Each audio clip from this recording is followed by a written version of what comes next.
Hi friends, welcome back to your channel. അപ്പോൾ എൻ്റെ പുതിയൊരു വീഡിയോയിലേക്ക് എല്ലാവർക്കും സ്വാഗതം. ഇന്ന് നമുക്ക് വളരെയധികം ഹെൽത്തിയും ടേസ്റ്റി ആയിട്ടുള്ള ഒരു ഐറ്റമാണ് കേട്ടോ. അത് നമ്മൾ റാഗിപ്പൊടി വെച്ചിട്ടാണ് ചെയ്തെടുക്കാൻ വേണ്ടി പോകുന്നത്. അതിനായിട്ട് ഞാനിവിടെ 2 ടേബിൾ സ്പൂൺ അളവിൽ റാഗിപ്പൊടി എടുക്കുന്നുണ്ട്. അതിപ്പോൾ ഇതുപോലെ ഒരു വലിയ പാത്രത്തിലേക്ക് ഇട്ട് കൊടുക്കുന്നുണ്ട് കേട്ടോ. ഇനി ഇതിലേക്ക് 2 ഗ്ലാസ് അളവിൽ വെള്ളം ഒഴിച്ചു കൊടുക്കാം. നിങ്ങൾക്ക് റാഗിപ്പൊടിയുടെ അളവ് കൂട്ടിയും കുറച്ചിട്ടൊക്കെ എടുക്കാവുന്നതാണ്. നിങ്ങൾക്ക് എത്രയാണ് ഉണ്ടാക്കാൻ വേണ്ടി ഉദ്ദേശിക്കുന്നത് അതിനനുസരിച്ചിട്ട് എടുക്കാവുന്നതാണ് കേട്ടോ. അപ്പോൾ വെള്ളം ചേർത്ത് കൊടുത്തിട്ട് നന്നായിട്ടൊന്ന് കലക്കിയെടുക്കുക കേട്ടോ. കട്ടകളൊന്നും ഇല്ലാത്ത രീതിയിൽ നല്ലപോലെ ഒന്ന് കലക്കിയെടുക്കുക. വേണമെങ്കിൽ ഇത് നിങ്ങൾക്ക് ഒന്ന് അരിപ്പയിലേക്ക് ഒഴിച്ചു കൊടുത്തിട്ട് അരിച്ചെടുക്കാവുന്നതാണ്.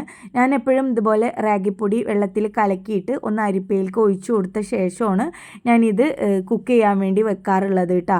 അപ്പോൾ നിങ്ങൾക്ക് ചിലപ്പോൾ ചില റാഗിപ്പൊടികൾ തരി കൂടുതലായിരിക്കും, അപ്പോൾ അത് നോക്കിയിട്ട് ചെയ്യാവുന്നതാണ്.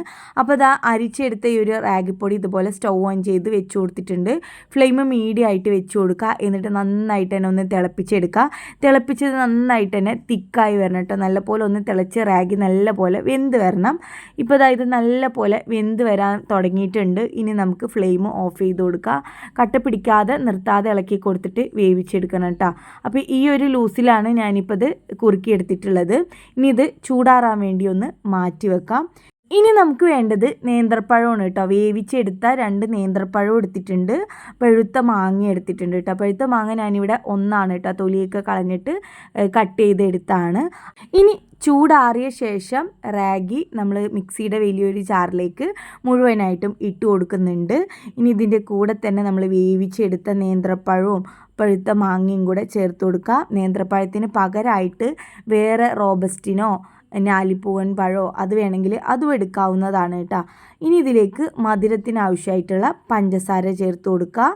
പഞ്ചസാര ഒട്ടും കഴിക്കാൻ പറ്റാത്തവരാണെങ്കിൽ ആ പഴത്തിൻ്റെ ഒരു മധുരത്തിൽ കഴിക്കുന്നതാണ് കേട്ടോ ഏറ്റവും നല്ലത്. അപ്പോൾ ആദ്യം ഞാൻ അത് നല്ല പോലെ ഒന്ന് അടിച്ചെടുത്തിട്ടുണ്ട്. അതിനുശേഷം ഇതിലേക്ക് വേണ്ട പാലും കൂടെ ചേർത്ത് കൊടുക്കുന്നുണ്ട്. നന്നായി തണുത്ത പാല് ചേർത്ത് കൊടുക്കുന്നുണ്ട് കേട്ടോ. ഇനി ഇതിലേക്ക് നിങ്ങൾക്ക് ബദാമോ കാഷ്യൂ നട്ട്സോ അങ്ങനെ എന്തെങ്കിലും നട്ട്സൊക്കെ ചേർക്കണമെങ്കിൽ അത് ചേർക്കാവുന്നതാണ് കേട്ടോ. ഡേറ്റ്സ് വേണമെങ്കിൽ അതും ചേർക്കാവുന്നതാണ്. അപ്പോൾ ഇനി ഇത് വീണ്ടും നല്ല പോലെ അടിച്ചെടുക്കാം.